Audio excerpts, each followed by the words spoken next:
तो hello friends, यहाँ पर हम लोग क्वाड्रेटिक इक्वेशन का प्रैक्टिस सेट 2.2 यहाँ पर सॉल्व करने वाले हैं जो फैक्टराइजेशन मेथड के ऊपर है।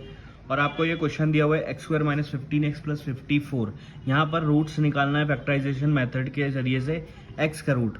अब जैसे क्या एक्स का यहाँ पर देखो आपका वेरिएबल एक्स है लेकिन एक्स का मैक्सिमम पावर 2 है।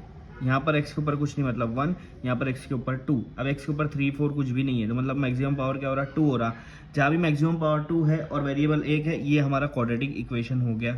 ठीक है, अब क्वाड्रेटिक इक्वेशन है तो क्वाड्रेटिक इक्वेशन का फैक्टराइजेशन मेथड सॉल्व करना है। इसके दो रूट आएंगे। क्वाड्रेटिक इक्वेशन है, x के ऊपर पावर क्या है मैक्सिमम 2 है, इसलिए इसके रूट्स भी क्या आएंगे, इसके आंसर भी क्या आएंगे 2 आएंगे। ठीक है, अब आप देखो यहाँ पर इसको फैक्टराइजेशन मेथड से कैसे सॉल्व करना है। आपको लास्ट वाला देखना है। लास्ट क्या है 54 प्लस 54 है तो 54 किस किस के टेबल में आता है। तो 54 का हाफ करेंगे क्या आएगा 27, मतलब वो 27 के टेबल में आएगा। 27 2 सा। ठीक है, अब 27 के किसके टेबल में आता 9 के 8। ठीक है 9। अब आप देखेंगे 18 को 3 से करेंगे तो भी 54 आ रहा है। ठीक है, अब आप देखेंगे 9 को 6 से करेंगे तो भी 54 आ रहा है। समझ में आ रहा है। तो आप ये दोनों चेक करो। अगर 27 में से 2 माइनस करें 25 होगा और 27 में 2 प्लस करें 29 होगा। तो हमारा कोई भी आंसर ये से जैसा नहीं आ रहा है। मुझे आंसर क्या चाहिए -15। आंसर क्या चाहिए।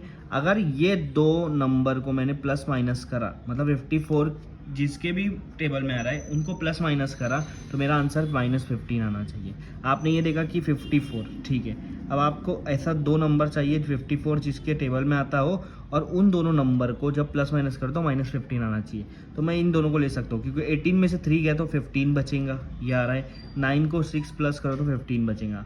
ठीक है, तो मैं 9 और 6 ले लेता हूँ। ठीक है, 9 और 6 ले लेता हूँ। हाँ, आप 18 3 भी ले सकते हो, बस साइन का यहाँ पर ध्यान देना पड़ेगा। 9 और 6 ले लिया, प्लस अगर मैंने +9 + 6 करा तो +15 आएगा जो कि मेरा आंसर नहीं है, -15 है।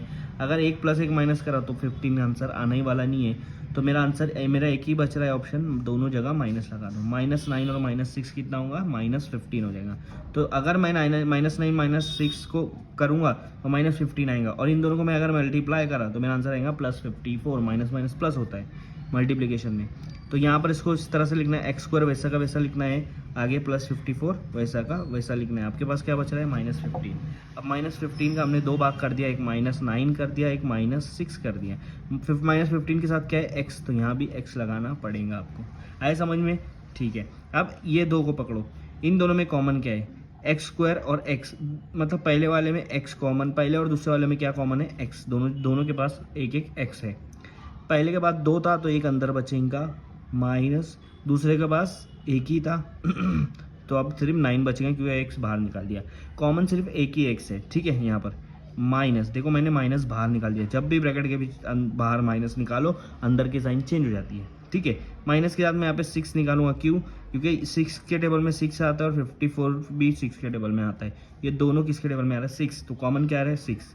हाँ, 6 एक तो 6 1x हो जाएगा, 6 1 ज़ा 6, -6 × 1 -6x, और यहाँ पर प्लस है तो माइनस हो जाएगा। मैंने बोला ब्रैकेट के बाहर अगर माइनस साइन निकलती है तो ब्रैकेट के अंदर की साइन चेंज हो जाती है।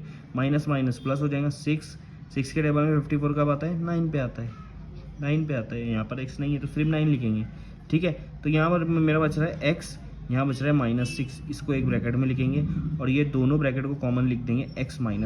1x - 9 और x - 9 एक ही होता है, इसको भी 1x - 9 लिख सकते हो। ठीक है, तो आपके पास क्या बच रहा है x - 9 और x - 6। अब इन दोनों को हम लोग अलग इक्वेट कर देंगे, 0 दोनों को लगा देंगे और x - 9 = 0।